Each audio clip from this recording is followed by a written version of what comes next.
Most of us know what it feels like to arrive home ravenous after a busy day with no plans for dinner. Grabbing a chocolate bar, a fast food taco, or a bag of chips is the easy solution, but not the healthiest.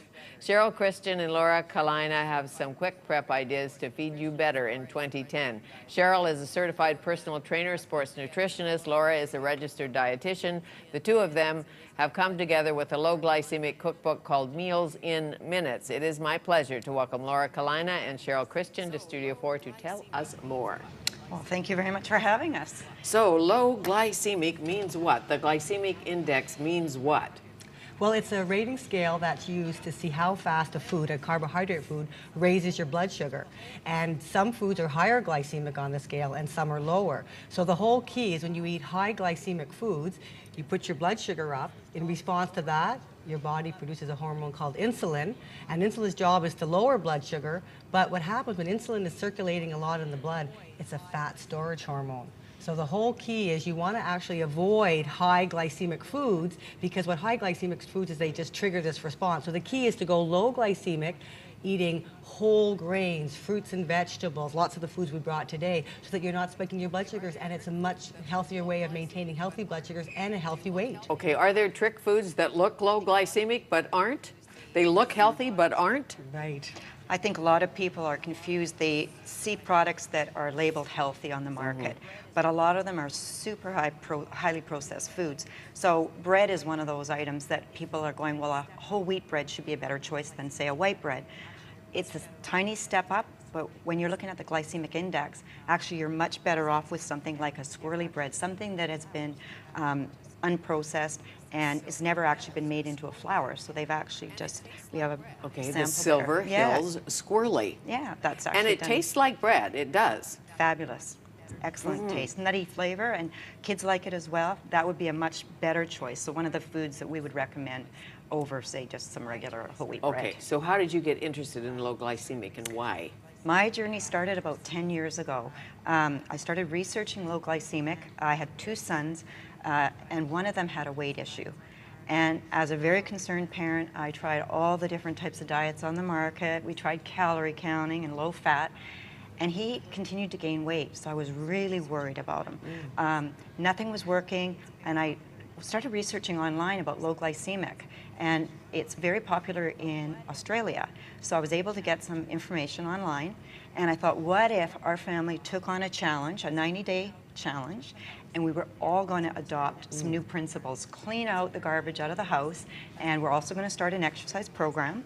And so for 90 days, my husband, myself, and my two boys went on a challenge, and that was life-changing for us. For you too. As well, we all lost some weight. So there's Evan. We're Yes. seeing Evan now, before and after. Yes. Oh my. Yes, It worked. It worked. He was a clinically obese child, and he had to fast forward from his first photo there about 5 more years. He was 14 and really struggling with, as I said, the weight and getting into sports.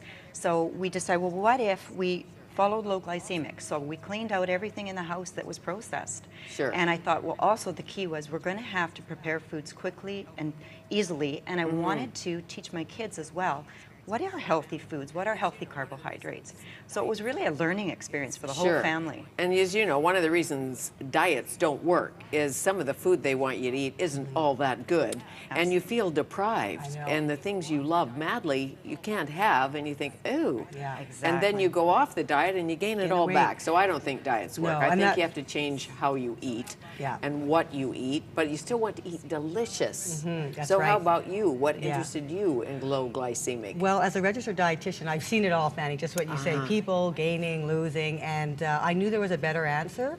And when I did my research on low glycemic eating, I was just amazed how people actually, it's a lifestyle, and when you eat low glycemic, it's not a diet, you just choose healthier foods that are lower on the glycemic index scale. But how about the people who say, I don't eat that much and I gain weight? Yes, and you know I what? always watch what I eat and I still gain weight. Well, we say like a breakfast. Many people have a really high glycemic breakfast. They have cereal, orange juice, and they feel that that's low glycemic, but all cereals are actually higher glycemic. They put your blood sugar up. Keep it up all day. If you eat a high glycemic breakfast, you can eat up to 80% more calories all day. So, you know, it's confusing because people don't realize like whole wheat bread is really higher glycemic. So, you know, we think we're doing the right thing, and that's why we've tried to, in our book, break down the complexity of healthy eating into quick and easy ideas. Sure, because you have to keep it simple, and the right stuff has to be in your pantry, and it has to taste delicious. Absolutely. All which is wrapped in here, meals in minutes. So what can you eat, and how do you eat? Well, what I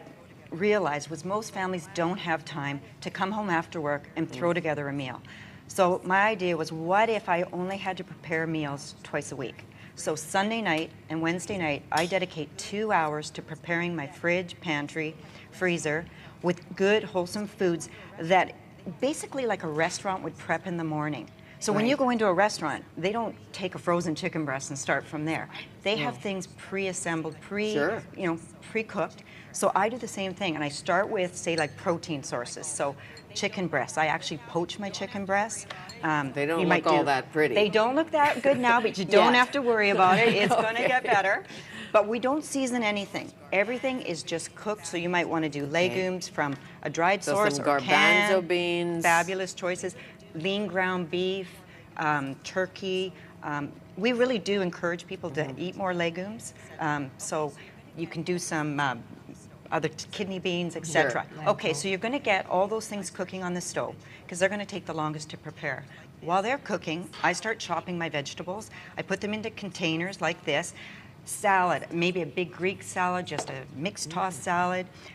Hummus, tzatziki, those are favorites. They add tons of flavors to food. And I make, these are homemade, so you can actually make healthier choices. Right. Lower fat is still a concern, so you just want to make a healthier choice. So imagine now I've made all these proteins and my salads, everything's in the fridge. Now in the cookbook, we say, pull out chicken breasts, and you can make some really easy meals. So we might make a Thai tortilla pizza. Yeah, we might brought today. We have pictures of that. Yeah. The You tortilla did? pizza. Yes. Yep, we have it over on Where's the the table crew? there. Yeah. The crew will be on the table before we're done. Okay, so Thai tortilla pizza. So there's spice and there's interest. And that Yum. one just would be thrown into the oven. The kids can get involved in this. So you can actually, I would put out my protein sources, my carbohydrates, and then my vegetables, and I would say to the kids, within these parameters, go ahead and make a wrap. So the healthy wrap, a pita pocket. You can make assemble all these things.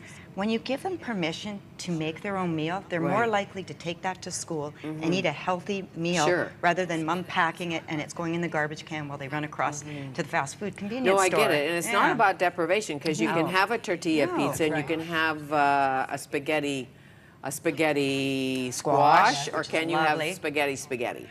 Sometimes. You can actually have spaghetti. Yeah, and the whole grain. There's some great products that are out now. Whole grain pasta is great. And I know. portion sizes as well, because portion sizes, that's where people can go wrong as well. They can have basically, you know, 6 or 7 servings of grains versus the 3 or 4 on their plate. And there's a gluten-free pasta. I know there's a rice pasta, there's a quinoa pasta, and they're a little nutty. They taste delicious. When you get the lovely marinara sauce, I assume you can have tomatoes. Fabulous. And lots of... Stay away from the cream sauces usually. Right. But a key with pasta is don't overcook pasta. It should be al dente, and it's lower glycemic. Once you've overcooked it, glycemic index goes through the roof. Comes out. Exactly. That's what it is. I know al dente, really important. Very important. An Italian told me that, but you use tofu in lasagna, and I know there's some Italians quaking, but it's delicious. really good. Absolutely Yes, you use firm tofu and you cut it up, so rather than the noodles, the layers are tofu. And it tastes marvelous once you put to the tomatoes, and we also use cheese. And you don't have to tell the guests. No. How would they know? No. But, you know, rather than looking at the blood sugar graph every minute, I know there's a blood sugar graph in here and all of that, is there a simple way to decide what to eat in a restaurant? Like, just stay away from white, stay away from too many carbs. That's a good... Stay away from what? A good rule of thumb is white flour, white bread, white rice. What you want is more fruits and vegetables, more grains. Like quinoa, we brought a quinoa salad today. Quinoa is low glycemic, ancient grain. It's actually a seed, but it's considered a grain. Wonderful, gluten-free. So really don't emphasize your meals as potatoes and bread. Salads with chicken, We brought a taco salad today. So you have, beans and lettuce. And so really emphasize more the whole foods. If you actually shop around the perimeter of the grocery store, you can see how